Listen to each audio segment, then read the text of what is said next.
Today I have the great pleasure of announcing that for the first time ever, a Canadian astronaut will become the commander of the International Space Station. Colonel Chris Hadfield will return to space for a third time and undertake the second long-duration mission for a Canadian astronaut. Hadfield will launch aboard a Russian Soyuz rocket in December of 2012 and take command of the station during the second half of a 6-month mission. This is news for which all Canadians can be proud. Dr. Hadfield, would you join me on the stage, please? Ladies and gentlemen, Colonel Chris Hadfield.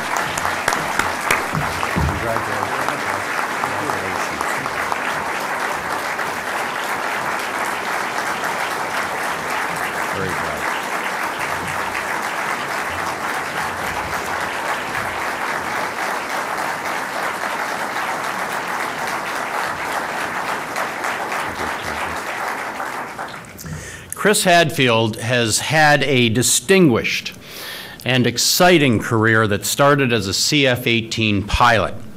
In his first space voyage, he became the only Canadian astronaut to visit Russia's Mir space station.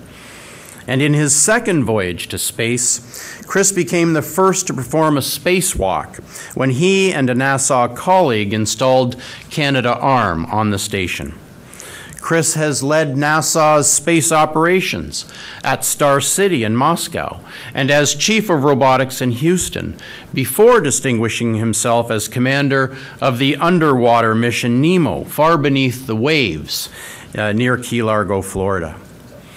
Leaving an underwater mission was a prelude to his next adventure, where he will become the first Canadian to command the International Space Station during his long-term mission.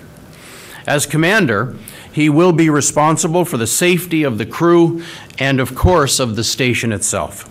He will also be responsible for the success of onboard operations and mission objectives, including the science experiments that will be undertaken. In December of 2012, he will inspire our nation once again and encourage Canadians by his example to excel. I know he will bring the thrill of space exploration into our homes and our hearts. And as a space fan myself, I look forward to following his mission with the greatest of interests. Again, congratulations, Colonel Hadfield. Bonjour. C'est absolument un honneur. Premièrement, je dois dire, c'est avec beaucoup de fierté d'être ici aujourd'hui avec vous. Mes amis, les membres de l'Agence spatiale canadienne. C'est un niveau pour nous, c'est une chose incroyable après beaucoup des années de préparation, d'entraînement, les succès dans l'histoire. If you look back in the history of our country, we have steadily increased our capabilities in understanding our land and understanding the atmosphere above it.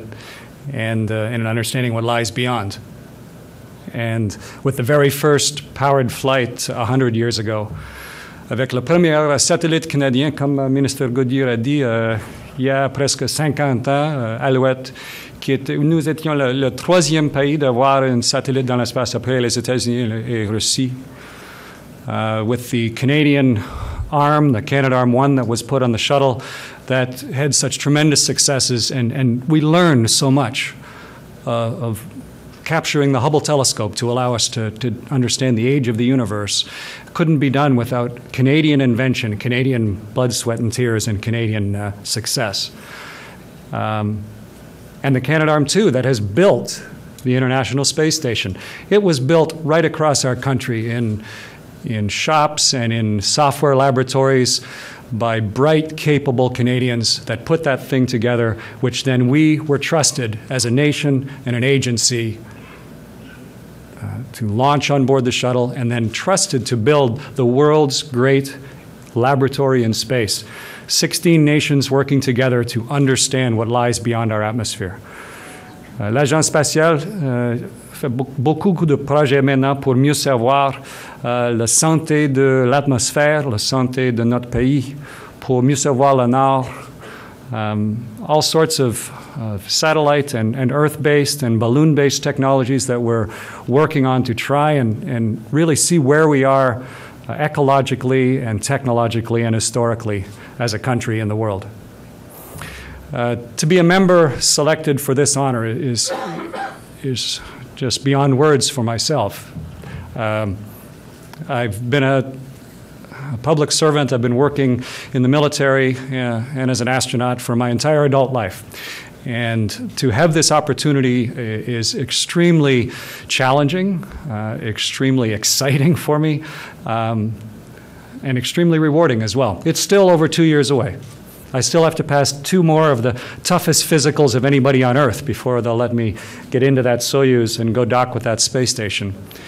There's a lot of training. I'll be helping to fly the Soyuz as it's Bordingenieur Adin, like the co-pilot of the Soyuz. So there's a lot of training in Russia and in Japan and in Europe, across the United States and in Canada between now and launch.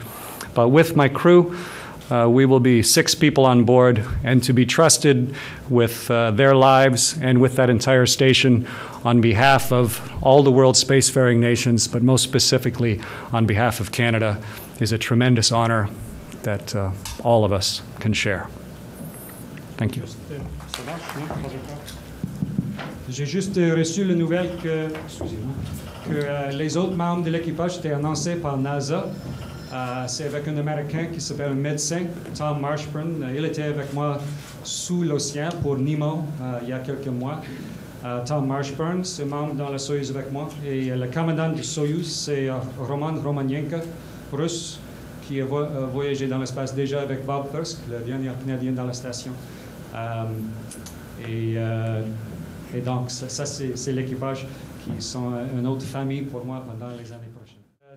D'être commandant de la station et de l'équipage, c'est un défi tellement important pour moi et c'est nécessaire. Depuis toute ma vie, peut-être je suis en cours d'entraînement pour préparer pour ce défi. Comme cadet de l'air, comme officier dans la force aérienne et comme astronaute. J'étais le chef à la Cité des Étoiles en Russie pendant 18 mois, quelques travaux dans le bureau des astronautes de NASA. Et aussi le chef astronaute ici avec l'Agence spatiale canadienne pendant quelques années. Et donc, c'était un cours de regarder les autres leaders pour savoir exactement les techniques les plus efficaces, mais aussi pour pratiquer les techniques moi-même.